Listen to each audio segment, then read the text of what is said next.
Hello po! Ito po, meron po tayong mga OFW dito sa Hong Kong.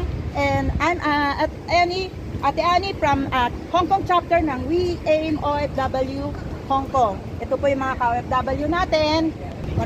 Hello DCME 1530 Radio Station. Ayan, ito po mga OFW natin. At ayan, meron po tayong konting interview sa kanila.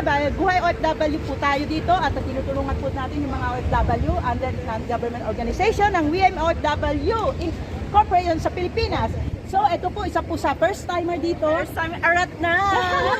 Anong purpose mo? Bakit ka nagpunta sa Hong Kong? Magpaganda, charot. Anong dahilan? Tulong sa pamilya.